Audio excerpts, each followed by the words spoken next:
तो दिल्ली में आज प्रधानमंत्री नरेंद्र मोदी ने 4500 करोड़ रुपए की सौगात देते हुए आपदा से लेकर शीश महल तक का जिक्र किया। आप पर जमकर हमले भी किए।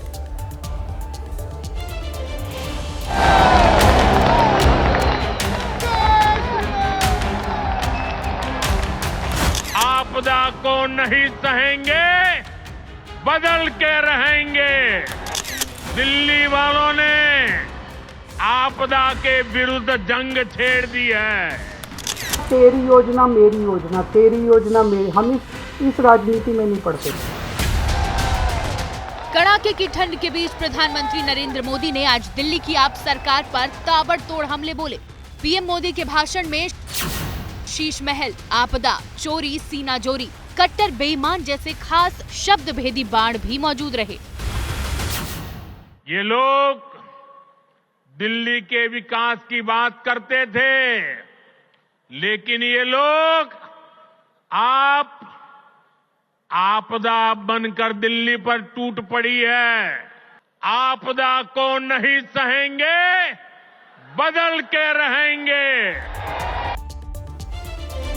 तो एक एक कर प्रधानमंत्री नरेंद्र मोदी के ये शब्दबाण, जिससे सीधे तौर पर उन्होंने आम आदमी पार्टी का अरविंद केजरीवाल का विरोध किया। मोदी लेकिन यही नहीं रुके, उन्होंने केजरीवाल पर कुछ और निशाने साधे।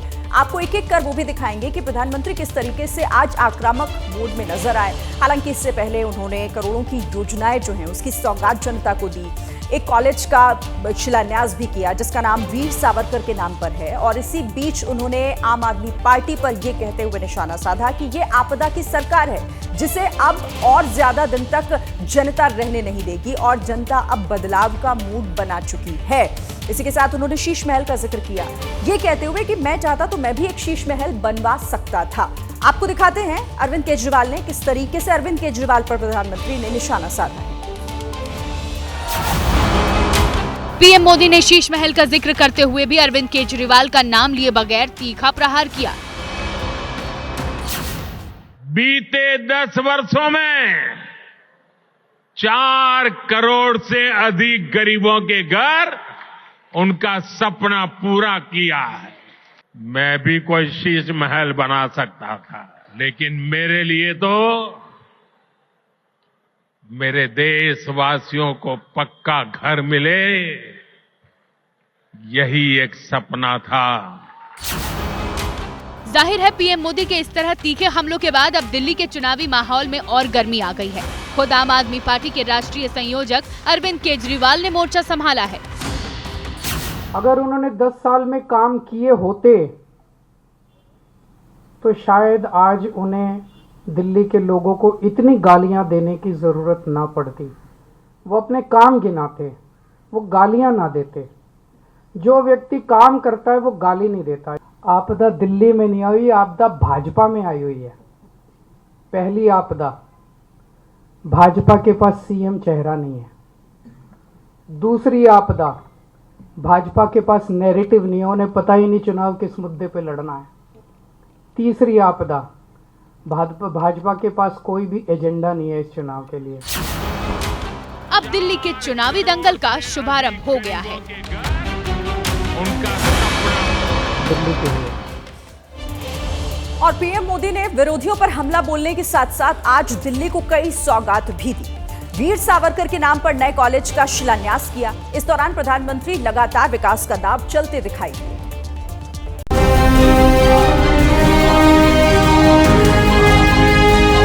पीएम मोदी ने आज दिल्ली में झुग्गी झोपड़ी में रहने वालों को पक्के मकानों का तोहफा दिया।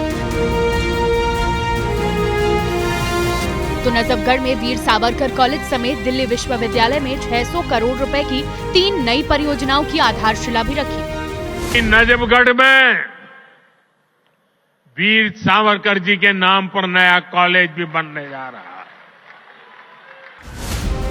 आपको बता दें कि दिल्ली में वीर सावरकर के नाम पर भी सियासी जंग छिड़ी हुई है। दिल्ली के आसपास बहुत बड़े बड़े स्वतंत्रता संग्राम सेनानी, क्रांतिकारी, कुछ खोलना था तो उनके नाम पे खोल लेते। तो मनमोहन सिंह जैसे उपयुक्त कौन हो सकता है? कांग्रेस वाले अपने हिस्ट्री बुक्स बदल दे, क्योंकि उनके हिस्ट्री बुक्स में 4 ही चैप्टर हैं। नेहरू जी, इंदिरा जी, राजीव गांधी जी और फिर लास्ट चैप्टर है सोनिया / राहुल / प्रियंका।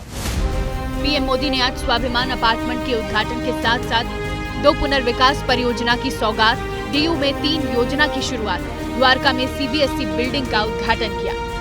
दिल्ली में आगामी विधानसभा चुनाव से पहले पीएम मोदी की ये सौगात सियासत की नई बिसात बिछा सकती है।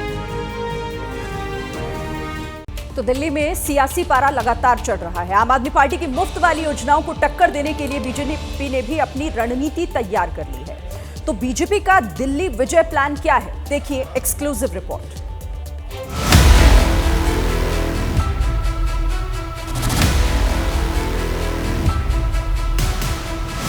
दिल्ली में चुनावी तारीखों का ऐलान भले ही न हुआ हो, लेकिन गिरते पारे के बीच सियासी गर्मी लगातार बढ़ती दिख रही है। एक ओर दिल्ली में बीजेपी और आम आदमी पार्टी के बीच पोस्टर वॉर जारी है, तो दूसरी ओर आरोप प्रत्यारोप का खेल भी चल रहा है। वहीं खबर ये भी सामने आ रही है कि दिल्ली बीजेपी अध्यक्ष वीरेंद्र सचदेवा दिल्ली विधानसभा चुनाव नहीं लड़ेंगे। पार्टी ने वीरेंद्र सचदेवा को चुनाव नहीं लड़ने का निर्देश दिया है। सचदेवा ने कहा कि वो दिल्ली में पार्टी के चुनाव प्रबंधन को लीड करेंगे। 70 की 70 सीटों पर उम्मीदवार तय हैं। भारतीय जनता पार्टी के अध्यक्ष के नाते मेरा जो दायित्व है सभी कार्यकर्ताओं को साथ लेकर 70 सीटों पर चुनाव जीतना। अब मुझे उन 70 सीटों पर लड़ना है, तो मुझे काहे एक सीट पे बांधते हैं आप।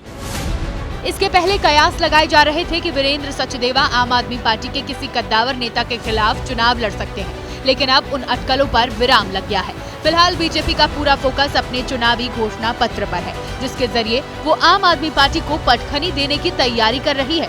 माना जा रहा है कि बीजेपी के संकल्प पत्र में वो सब कुछ होगा जिससे आम आदमी पार्टी की मुश्किलें बढ़नी तय है।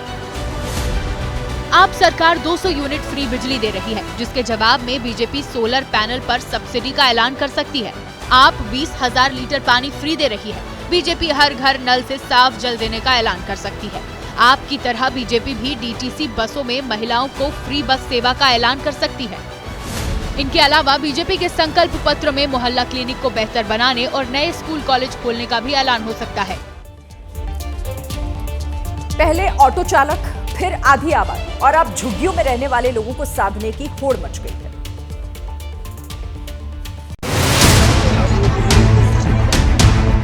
भारतीय जनता पार्टी नई दिल्ली विधानसभा क्षेत्र में वोट कटवाने का अभियान चला रही है। दिल्ली चुनाव के ऐलान से ठीक पहले राजधानी की सियासी लिस्ट में एक और मुद्दे की एंट्री हो गई है। मुद्दा है वोटर लिस्ट में हेरफेर का, जिसे लेकर बीजेपी और आम आदमी पार्टी आमने सामने है। आम आदमी पार्टी बीजेपी पर वोटर लिस्ट में हेराफेरी का आरोप लगा रही है, तो वहीं बीजेपी आम आदमी पार्टी पर अवैध वोटरों को बसाने का आरोप लगा रही है। इस मुद्दे पर आम आदमी पार्टी पूरी तरह से अटैकिंग मोड में है। पार्टी के नेता और राज्यसभा सांसद Sanjay Singh door to door अभियान चला रहे हैं। वो खुद गली गली जाकर मतदाताओं के नाम की जांच कर रहे हैं। साथ ही बीजेपी पर झुग्गीवासियों का नाम वोटर लिस्ट से हटवाने की साजिश का भी आरोप लगा रहे हैं।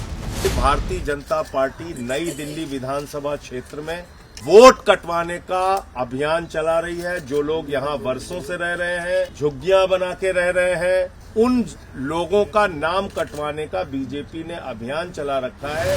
संजय सिंह ने आरोप लगाया कि वोटर लिस्ट से उनकी पत्नी का नाम हटाने के लिए एप्लीकेशन दिया गया, जिसकी साजिश बीजेपी ने रची थी। वहीं बीजेपी ने इन आरोपों का खंडन किया और आम आदमी पार्टी पर तथ्यहीन राजनीति का आरोप लगाया। जरूरी दस्तावेज और वेरिफिकेशन के बाद ही, फॉर्म 7 देने के बाद ही, बाकायदा तहकीकात के बाद ही वोटर डिलीशन मुमकिन है। इस पर इलेक्शन कमीशन ने अपना रुख साफ कर दिया है। दरअसल दिल्ली में लंबे समय से अवैध वोटरों को लेकर सियासत जारी है। गैर कानूनी तरीके से बसाए गए रोहिंग्या के खिलाफ दिल्ली पुलिस कार्रवाई कर रही है, तो वहीं अब वोटर लिस्ट को लेकर दिल्ली का सियासी पारा फिर से चढ़ने लगा है।